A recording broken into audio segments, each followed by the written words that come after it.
વર્તુળ સંબંધિત ક્ષેત્રફળનો બીજો વિડિયો.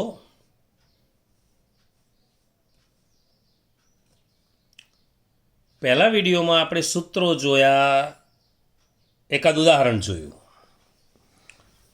સૂત્રો જોયા, એમાં મુખ્ય બે સૂત્રો: વર્તુળનું ક્ષેત્રફળ બરાબર પાઈ આર વર્ગ અને વર્તુળનો પરિઘ બરાબર 2 પાઈ આર. બે મુખ્ય સૂત્રો જોયા. હવે વર્તુળનું ક્ષેત્રફળ પાઈ આર વર્ગ, અર્ધવર્તુળનું એટલે એનો અડધો ભાગ, પાઈ આર વર્ગ ભાગ્યા 2. ચતુર્થાંશનું ક્ષેત્રફળ કહેતો પાઈ આર વર્ગ ભાગ્યા 4, 4 ભાગી દેવાનું. પેલામાં 2 ભાગી દેવાનું, અર્ધવર્તુળ હોય તો એટલું ધ્યાન રાખવાનું. હવે સ્વાધ્યાય 12.1, સ્વાધ્યાય 12.1.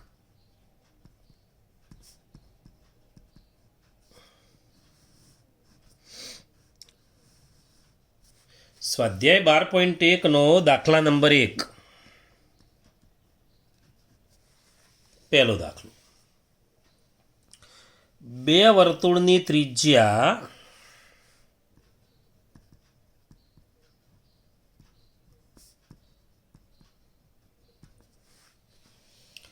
19 સેમી અને 9 સેમી છે.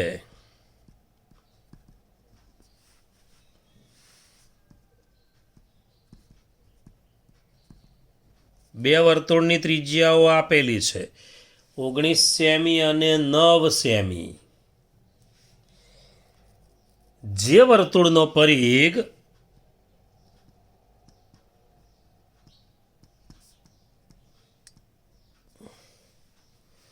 આ બે વર્તુળના એટલે આ આપેલા છે એ 19 સેમી અને 9 સેમી, આ બે વર્તુળના પરિઘના સરવાળા જેટલું હોય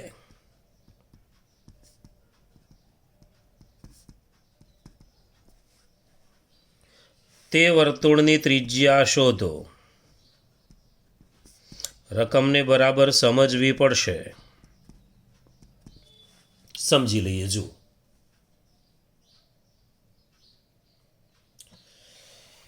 એમ કે છે કે જે વર્તુળની ત્રિજ્યા આ બે હોય એવા વર્તુળના પરિઘનો સરવાળો એ માગેલા વર્તુળના પરિઘ બરાબર થાય. આપણે જે માગેલું વર્તુળ છે, માગેલા વર્તુળની ત્રિજ્યા આપણે જે માગ્યું છે એની ત્રિજ્યા શોધીએ તો એના ઉપરથી પરિઘ મળે. એ પરિઘ પેલા બે આપેલા વર્તુળના પરિઘના સરવાળા જેટલું છે. તો આપણે 3 પહેલાં લખી દઈએ. ચલો, આપેલા વર્તુળની ત્રિજ્યાઓ લખી દઈએ. પહેલાં મોટી ત્રિજ્યા કઈ છે? 19. તો R1 બરાબર 19 સેમી. આ એક આપેલું વર્તુળ થયું. R2 બરાબર 9 સેમી. આ બીજા વર્તુળની ત્રિજ્યા થઈ. એક વર્તુળની ત્રિજ્યા R1 19 સેમી, બીજા વર્તુળની ત્રિજ્યા R2 9 સેમી. માગેલા વર્તુળની ત્રિજ્યા આપણે R કહી દઈએ. ચાલો, માગેલા વર્તુળની ત્રિજ્યા જે આપી નથી, માગેલા વર્તુળની ત્રિજ્યા બરાબર R સેમી. એકલો R જ રાખીએ. એમાં પેલું R1 અને R2, આ એકલો R. હવે આ માગેલા વર્તુળનો જે પરિઘ છે એ પેલા બેના પરિઘના સરવાળા જેટલો હોય. તો લખીએ, માગેલા વર્તુળનો પરિઘ બરાબર માગેલા વર્તુળનો પરિઘ બરાબર આપેલા વર્તુળના પરિઘનો સરવાળો. આ જે બંને આપ્યા છે એ આપેલા વર્તુળના પરિઘનો સરવાળો. બહુ સીધી વાત છે. જે વર્તુળની ત્રિજ્યા માગી છે એનો પરિઘ બરાબર જે આપેલા છે એના પરિઘોનો સરવાળો. બસ હવે પરિઘના સૂત્રો મૂકવાના છે. ચલો, વર્તુળના પરિઘનું સૂત્ર શું? તો 2 પાઈ આર. તો આ માગેલા વર્તુળમાં આર વપરાશે એટલે 2 પાઈ આર. આપેલા વર્તુળના પરિઘનો સરવાળો, ચલો પહેલાના પરિઘનો સરવાળો R1 વાળાનો 2πr1, R2 વાળાનો 2πr2. બહુ સીધી વાત છે. 2πr બરાબર 2πr1 વત્તા 2πr2. દરેકને 2π વડે ભાગી નાખીએ. જુઓ, દરેકને 2π વડે ભાગીએ તો શું થશે? R બરાબર R1 વત્તા R2. આપણે R શોધવો છે. R1 ને R2 આપ્યા છે. 19 વત્તા 9, અને 19 અને 9 કેટલા થશે? તો 19 અને 9 થશે 28. તો 28 સેન્ટીમીટર માગેલા વર્તુળની ત્રિજ્યા. બહુ જ સહેલો દાખલો. માગેલા વર્તુળની ત્રિજ્યા. કોઈ ગણતરી બહુ નથી. જુઓ, ખાલી સરવાળો જ આવ્યો. પણ તમને ખબર પડવી જોઈએ કે 3 વર્તુળ છે. એક માગેલું, 2 આપેલા. 2 આપેલા R1 અને R2, માગેલાની R. દરેકની ત્રિજ્યા લખી નાખી. પછી માગેલાનો પરિઘ બરાબર આપેલાના પરિઘનો સરવાળો. તો 2πr બરાબર 2πr1 વત્તા 2πr2. 2π વડે બધાને ભગાયું છે તો ભાગી નાખ્યું. તો R બરાબર R1 વત્તા R2. સીધો સરવાળો જ કરવાનો રહ્યો. દાખલા નંબર 2.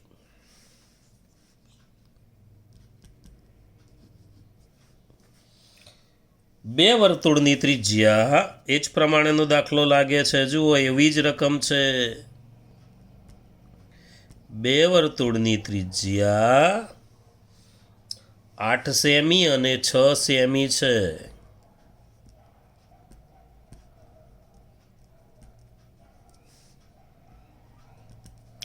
આઠ સેમી અને 6 સેમી છે. જે વર્તુળનું ક્ષેત્રફળ, જુઓ પહેલામાં પરિઘ શબ્દ હતો, હવે ક્ષેત્રફળ શબ્દ છે. જે વર્તુળનું ક્ષેત્રફળ આ બે વર્તુળના ક્ષેત્રફળના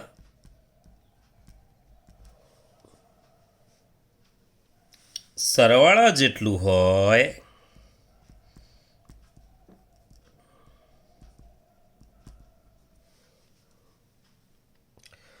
તે વર્તુળની ત્રિજ્યા શોધો. તે વર્તુળની ત્રિજ્યા શોધો. સેમ દાખલો છે. જુઓ, એવો ને એવો દાખલો. R1 અને R2 આપ્યા છે. માગેલા વર્તુળની ત્રિજ્યા R ધારી લઈશું. આ બંને દાખલા સરખા જ છે, જોડે જ તૈયાર કરી દેવાના. ચલો, R1 બરાબર કેટલા જોઈ લો, 8 સેમી. R2 બરાબર કેટલા? તો 6 સેમી. માગેલા વર્તુળની ત્રિજ્યા કેટલી? તો R સેમી.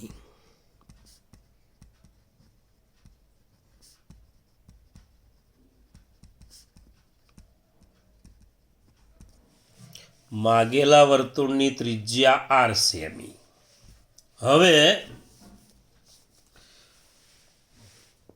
માગેલા વર્તુળનું ક્ષેત્રફળ બરાબર આપેલા વર્તુળના ક્ષેત્રફળનો સરવાળો. જેમ પરિઘ છે, પરિઘનો સરવાળો, ક્ષેત્રફળ છે, ક્ષેત્રફળનો સરવાળો. આ ત્રણ એનું એ જ પ્રમાણે લખવાનું. ચલો, માગેલા વર્તુળનું ક્ષેત્રફળ બરાબર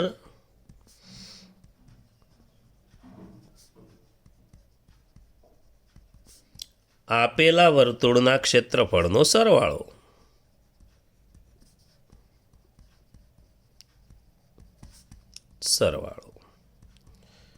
ચલો, ક્ષેત્રફળનું સૂત્ર શું? πr વર્ગ. આપેલા વર્તુળના ક્ષેત્રફળ એટલે R1 અને R2, એટલે એમાં પણ πr વર્ગ, પણ πr1 વર્ગ અને πr2 વર્ગ. જુઓ, દરેકને પાઈ વડે ભગાય એવું છે, તો દરેકને પાઈ વડે ભાગી દઈએ તો R વર્ગ બરાબર R1 વર્ગ વત્તા R2 વર્ગ. ચલો, R વર્ગ બરાબર 8નો વર્ગ વત્તા 6નો વર્ગ. R વર્ગ બરાબર 64 વત્તા 36. R વર્ગ બરાબર 100 માટે આર બરાબર 10 સેમી માગેલા વર્તુળની ત્રિજ્યા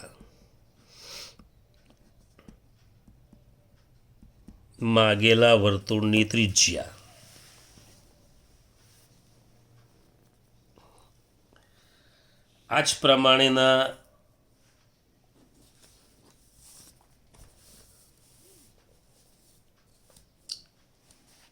જ પ્રમાણેના બે દાખલા પ્રેક્ટિસ માટે લખું છું. પહેલા જેવો દાખલો, બે વર્તુળની ત્રિજ્યાઓ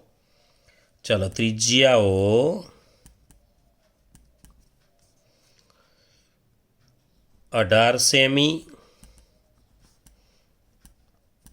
અને 10 સેમી છે.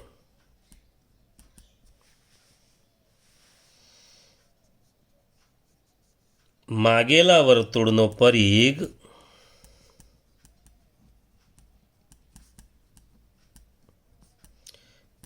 એ આપેલા વર્તુળના પરિઘના સરવાળા જેટલો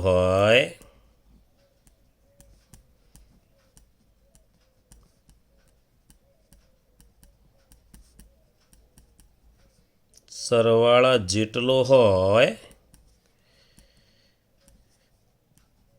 તે વર્તુળની ત્રિજ્યા શોધો. આ પહેલો હોમવર્કનો દાખલો. અને બીજામાં ક્ષેત્રફળ આ પ્રમાણે છે. ત્રિજ્યાઓ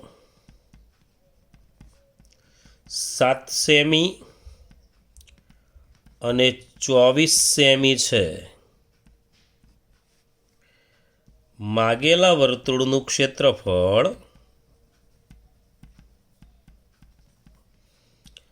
એ આપેલા વર્તુળના ક્ષેત્રફળના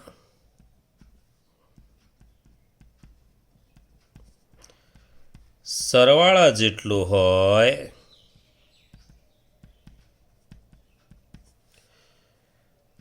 તો તે વર્તુળની ત્રિજ્યા શોધો.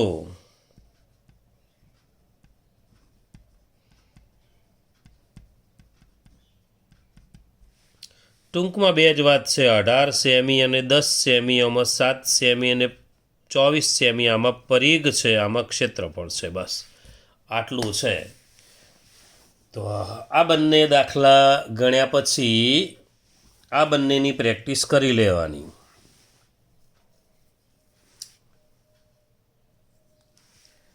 દાખલા નંબર 5 સ્વાધ્યાય 12.1 જ. તો સ્વાધ્યાય 12.1નો દાખલા નંબર 5 ખાલી જગ્યા છે. જો વર્તુળની પરિમિતિ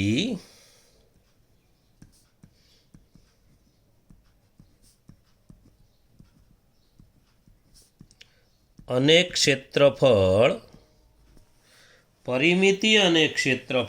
સમાન સંખ્યા હોય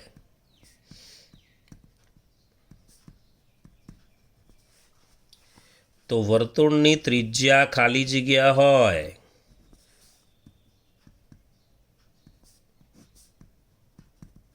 જો પરિમિતિ કે વર્તુળની કે પરિઘ કે એકની એક વાત છે. તો એણે કહ્યું છે વર્તુળની પરિમિતિ અને ક્ષેત્રફળ સરખા છે. તો હું લખી દઉં, ચલો, વર્તુળની પરિમિતિ બરાબર, પરિમિતિ એટલે પરિઘ. કદાચ પરિઘ શબ્દ વાપરે, ઘેરાવો શબ્દ વાપરે તો આનું આ જ કહેવાય. પરિમિતિ શબ્દ છે એટલે આપણે પરિમિતિ લખીએ. વર્તુળની પરિમિતિ બરાબર વર્તુળનું ક્ષેત્રફળ, બંને સરખું છે. તો પરિઘ એટલા માટે લખ્યો કે આવું હોય તો પણ ચાલે. ચલો, વર્તુળના પરિઘનું સૂત્ર શું? તો 2πr. વર્તુળના ક્ષેત્રફળનું સૂત્ર શું? તો πr². બંને સરખાવી દીધું.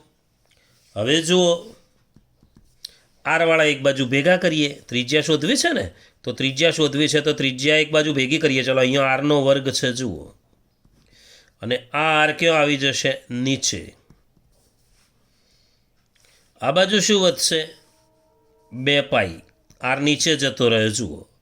આર વર્ગની નીચે આર મૂકી દેવાનો ને 2 પાઈની નીચે પાઈને લાવી દઈએ, પાઈ ઉડી જશે, એક આર ઉડી જશે એટલે એક આર વધશે, એટલે આર બરાબર 2, આર બરાબર 2 એકમ જવાબ આવશે. 2 એકમ લખીએ આપણે.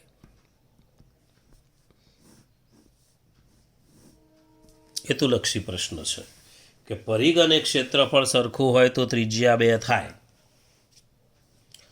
હવે સ્વાધ્યાય 12.2 એ 12.2માં એક દાખલો એવો છે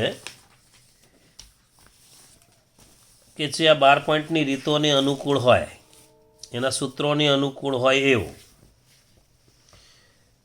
તો સ્વાધ્યાય 12.2નો બીજો દાખલો.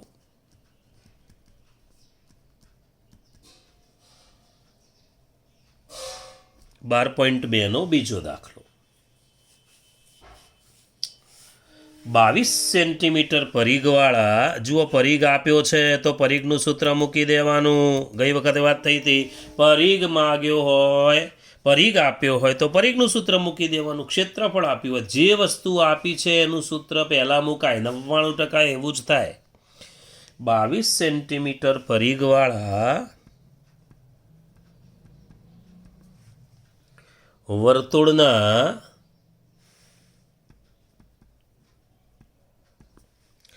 ચતુર્થાંશ એટલે વર્તુળના ક્ષેત્રફળનો ચોથો ભાગ.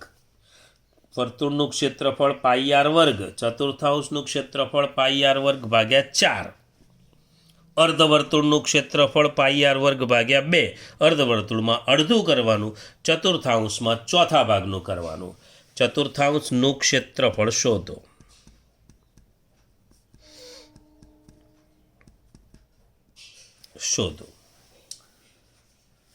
ચાલો હવે જોઈએ.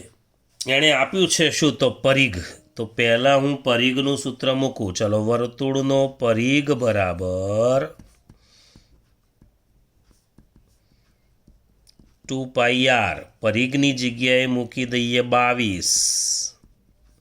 આ 2 પાઈ એટલે 22 સપ્તમાંશ.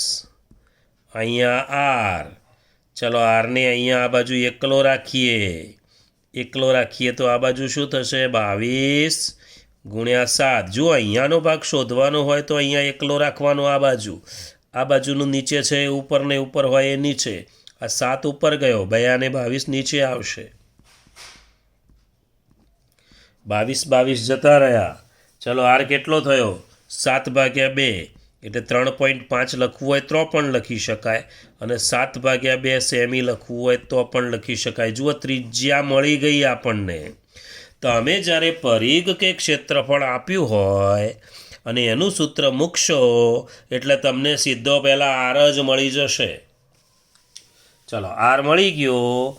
હવે વર્તુળના ચતુર્થાંશનું ક્ષેત્રફળ શોધીએ તો જે વર્તુળની ત્રિજ્યા હોય એ જ ચતુર્થાંશની ત્રિજ્યા હોય, એ જ અર્ધવર્તુળની ત્રિજ્યા. ત્રિજ્યામાં ફરક પડે નહીં.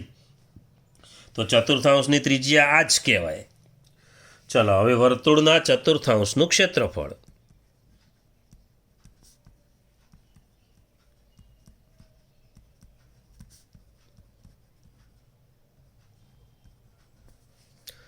બરાબર પાઈ આર વર્ગ ભાગ્યા 4. ચલો, પાઈ એટલે 22 સપ્તમાંશ. આરનો વર્ગ એટલે 7/3 ગુણ્યા 7/3. અને નીચે 4 તો છે જ બીજા. આવું થયું. જુઓ, પાઈ એટલે 22 સપ્તમાંશ. આરનો વર્ગ એટલે 7 ગુણ્યા 7 એટલે 7/3 ગુણ્યા 7/3. આર આવ્યો છે એટલે નીચે 4, છેદ ઉડાડીએ. 2 11, 7 7 જશે. કેટલા આવશે? તો 11/77 એમને એમ રાખીશું. 77/8 સેમી વર્ગ.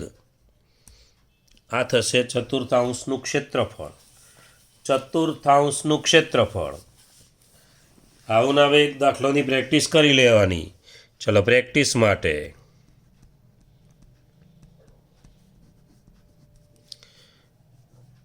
44 સેન્ટીમીટર પરિઘવાળા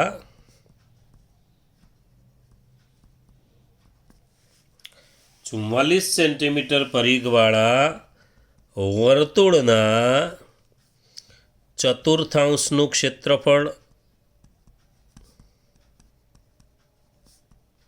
શોધો. એક દાખલો.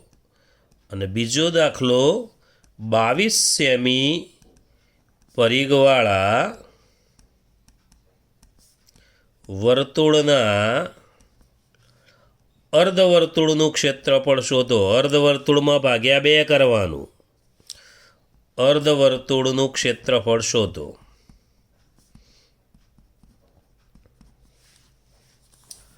અર્ધવર્તુળનું ક્ષેત્રફળ શોધો.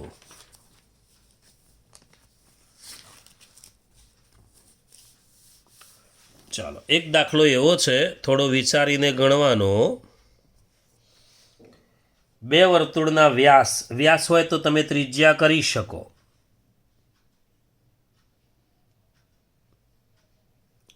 ત્રિજ્યા કરી શકીએ. ત્રિજ્યાઓ માટે R1 અને R2 લખી શકાય. વ્યાસ આપ્યો હોય તો ત્રિજ્યા કરી દેવાય. વ્યાસ માગ્યો હોય તો છેલ્લે ત્રિજ્યા આવે અને ડબલ કરી દેવાય. ચલો, 2 વર્તુળના વ્યાસ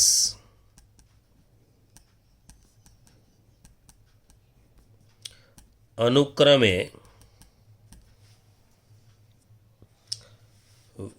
48 સેમી અને 20 સેમી છે. આગળ દાખલા જોયા હતા શરૂઆતમાં એ પ્રમાણે. વ્યાસ છે તો પહેલા વર્તુળની ત્રિજ્યા R1, વ્યાસ ભાગ્યા 2, 48 ભાગ્યા 2 એટલે 24 કરી દેવાની. બીજા વર્તુળની ત્રિજ્યા R2 અને માગેલા વર્તુળની ત્રિજ્યા R, એટલે તમને R મળશે. બરાબર. ચાલો, આ 2 વર્તુળના ક્ષેત્રફળના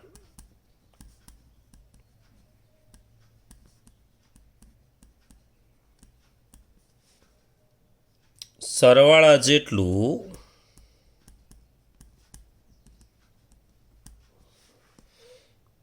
જે વર્તુળનું ક્ષેત્રફળ હોય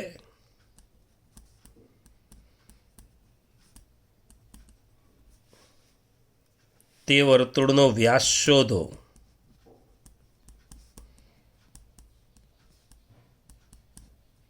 તમારે ત્રિજ્યા ઉપર જ ચાલવાનું. છેલ્લે ત્રિજ્યા આવી જાય એટલે વ્યાસ મળી જશે. આની ત્રિજ્યા કરી દેવાની R1, આની ત્રિજ્યા કરી દેવાની R2, માગેલાની R. પાઈ R વર્ગ બરાબર પાઈ R1 વર્ગ વત્તા પાઈ R2 વર્ગ. પાઈ પાઈ ઉડી જશે. R વર્ગ બરાબર R1 વર્ગ વત્તા R2 વર્ગ થશે. જવાબ આવશે 52 સેમી. જવાબ આવશે 52 સેમી.